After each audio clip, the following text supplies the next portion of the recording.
Olá, meus queridos irmãos internautas, estamos de volta para dar sequência às gravações das videoaulas sobre Entendendo o Apocalipse, que quem vos fala é o pastor Jonias, vídeo 9, capítulo 3, Coisas que São, versículos de 1 a 22, nós estamos na segunda parte dos versículos 7 a 22, igrejas Filadélfia e Laodiceia. Apocalipse, capítulo 3, de 7 a 13, igreja de Filadélfia. E ao anjo da igreja que está em Filadélfia, escreve: isto diz o que é santo, o que é verdadeiro, o que tem a chave de Davi, o que abre e ninguém fecha, e fecha e ninguém abre. Antes de adentrarmos nestes versículos direcionados para a igreja de Filadélfia, vamos dar uma navegada nas ruas da antiga Filadélfia. Filadélfia, que é uma cidade que foi fundada por Átalo Filadelfo, rei de Pérgamo. A essa igreja endereçou o Senhor Jesus uma carta carinhosa e terna. Aqui nós temos um perfil da entrada da cidade de Filadélfia. Se descortina uma panorâmica no sopé da montanha. É a cidade do amor fraternal, Filadélfia. A palavra Filadélfia significa amor fraternal. Está situada entre Sardes e Laodiceia, aqui na Ásia Menor. Temos aqui uma panorâmica da cidade de Filadélfia. As únicas referências bíblicas a Filadélfia se encontra no capítulo 1, versículo 11, e também o capítulo 3, versículo 7. A cidade de Filadélfia gozava de uma localização estratégica de acesso entre os países antigos de Frígia, Lídia e Mícia. Foi fundada pelo rei de Pérgamo, Átalo Filadélfio, cerca de 140 anos antes de Cristo. Ele foi conhecido por sua lealdade ao seu irmão, dando assim origem ao nome da cidade. E Filadélfia significa amor fraternal. A região produzia uvas e o povo especialmente honrava a Dionísio, o deus grego do vinho. Filadélfia foi destruída por um terremoto no ano 17 da nossa era e reconstruída pelo imperador Tibério. Essas cidades sempre foram prejudicadas e deterioradas por abalos sísmicos e posteriormente foram reedificadas. Com Filadélfia não foi diferente. Depois de ser reconstruída, foi chamada brevemente de Neo-Cesareia. Durante o reinado de Vespasiano, foi também chamada de Flávia, nome da mulher dele, e a forma feminina de um dos nomes dele. Atualmente, a cidade de Al-Serrir fica no mesmo lugar, construída sobre as ruínas de Filadélfia. Ela fica na Turquia. Vamos retomar os nossos versículos quando nós estaremos dissecando versículo por versículo, de 7 a 13. E ao anjo da igreja que está em Filadélfia, escreve: isto diz o que é santo, o que é verdadeiro, o que tem a chave de Davi, o que abre e ninguém fecha, e fecha e ninguém abre. Aqui o Senhor se apresenta com toda a autoridade. Ele se reporta a João e diz: isto diz o que é santo. O Senhor é santo. Um dos atributos de Deus é a santidade. como ele não existe ninguém santo. Aliás, existe miríades e mais miríades de seres angelicais que em coro, a uma só voz, ou seja, em uníssono, canta dia e noite: santo, santo, santo, santo, santo. Ele é santo. O que é verdadeiro, ele expressa e se identifica como o verdadeiro. O Senhor é a verdade, o Senhor é verossímil, ele é o Deus da verdade.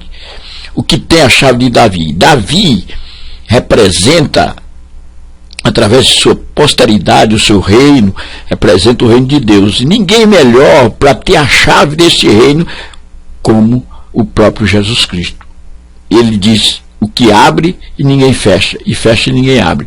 A palavra mais correta aqui para representar essa situação seria soberano. A palavra-chave seria soberania.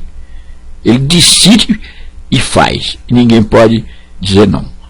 No versículo 8: conheço as tuas obras, eis que diante de ti pus uma porta aberta. Essa porta aberta é o poder de Deus, o poder do Espírito, e as obras são conhecidas pelo Senhor. Ele adentra com conhecimento indizível. Ele vê todas as coisas, ninguém pode fugir da sua presença. A igreja de Filadélfia foi uma igreja revestida do poder de Deus. Essa porta aberta é o poder de Deus que faz com que os paralíticos andem, os leprosos sejam purificados, os doentes sejam curados, os mortos sejam ressuscitados.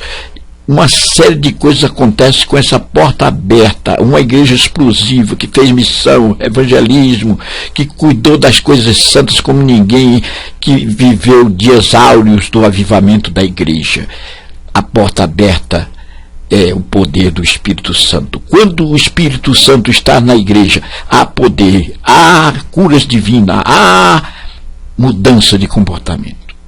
Tendo pouca força, como seres humanos, a igreja Filadélfia era uma igreja pobre, uma igreja constituída de pessoas frágeis economicamente, mas guardaste a minha palavra e não negaste o meu nome. Aqui ele está falando de uma igreja fiel. Aliás, a igreja de Filadélfia é a única igreja que, juntamente com Esmirna, não recebeu nenhuma crítica de Jesus. É a igreja ideal. Ela é a igreja universal de Cristo, que será tirada dentre as demais igrejas. No versículo 9: eis que eu farei aos da sinagoga de Satanás, aos que se dizem judeus e não são, mas mentem, eis que eu farei que venham e adorem prostrados a teus pés e saibam que eu te amo. Sempre ao longo da história da igreja aparecia aqueles que se rivalizavam com as doutrinas, com o ensinamento que a igreja seguia. Os chamados judaizantes, aqueles que estavam com o pé na lei e o outro na graça. Queriam servir a Jesus, porém com os pés firmados na lei. Eles observavam os rituais, as formalidades da lei, não deixavam. E Jesus observa aqui: sinagoga de Satanás. Os nossos internautas sabem que existiam as sinagogas onde se ensinavam a lei. E este povo, com o pé na lei, se dizia judeu. Os judeus se reuniam nas sinagogas. Eles não eram judeus. E Jesus diz: não são, mentem. Eis que eu farei que venham e adorem prostrado a teus pés. A igreja tinha poder. Eles teriam que reconhecer que a igreja era a igreja de poder. Uma igreja que fazia maravilhas no nome do Senhor Jesus. E todos os povos da terra viriam a reconhecer que a igreja tinha algo especial e que Jesus era o Senhor da igreja, o cabeça da igreja. e todos saibam que eu te amo. Jesus é o grande amigo da igreja. No versículo 10, como guardaste a palavra da minha paciência, também eu te guardarei da hora da tentação que há de vir sobre todo mundo, para tentar os que habitam na terra. A igreja santa do Senhor não vai participar da grande tribulação. A grande tribulação é um período de 7 anos em que a humanidade vai passar pelo crivo das provações e do juízo de Deus. É a 70ª semana de Daniel, que vai começar um dia depois da vinda de Cristo. Enquanto as pessoas estiverem aqui sofrendo, a igreja será guardada e estará nas mansões celestiais, nos ares, nas bodas chamadas do Cordeiro, onde estará passando 7 tempos. É o casamento da noiva com o noivo, Jesus Cristo, e não vai passar pelo fio da tribulação, da provação. Por isso o Senhor diz: como guardaste a minha palavra, também guardarei da hora da tentação, que há de vir sobre toda a terra. A igreja não vai fazer parte deste momento convulsivo aqui na terra. No versículo 11, eis que venho sem demora, guarda o que tens, para que ninguém tome a tua coroa. Existe um interessado em tomar a nossa coroa. Ele veio para matar e roubar. É Satanás. E Jesus adverte: eu venho. Ele sempre disse: eu voltarei para vós outros. Eu virei. Eu venho buscar. Eu vou preparar lugar e voltarei. Então o Senhor sempre prometendo que voltará. Aqui não é diferente. Ele manda o recado: eu vou voltar. No versículo 12: a quem vencer, eu farei coluna no templo do meu Deus, e dele nunca sairá. E escreverei sobre ele o nome do meu Deus, e o nome da cidade do meu Deus, a nova Jerusalém, que desce do céu, do meu Deus, e também o meu novo nome. Quem vencer? Jesus tem a marca do vencedor. Ele foi o grande vencedor. Ele enfrentou os algozes, ele enfrentou o Calvário, ele enfrentou o Sinédrio, ele enfrentou o Império Romano, ele enfrentou o inferno, ele enfrentou a morte. Tem a chave da morte e a chave do inferno. Ele tem as marcas do grande vencedor. Ele saiu vitoriosamente para o céu. Ele é o vencedor. E ele fala aqui à igreja de Filadélfia: quem vencer, eu farei coluna no templo do meu Deus, e nunca sairá. E escreverei sobre ele o nome do meu Deus. Antigamente as pessoas recebiam títulos pelo aquilo que faziam, e os títulos falavam alto daquilo que elas estavam envolvidas. Nós, a igreja do Senhor, estamos envolvidos em coisas santas, nas coisas do reino de Deus. A igreja de Filadélfia era uma igreja que cuidava das coisas santas, que estava envolvida com as coisas de Deus. Então a sua titularidade estava patenteada, era o nome do seu Deus. O Senhor promete aqui escrever o nome do seu Deus, da cidade, da Jerusalém que desce do céu, e também o novo nome. Oh, aleluia! Novo nome. Quem tem ouvidos, ouça o que o Espírito diz às igrejas.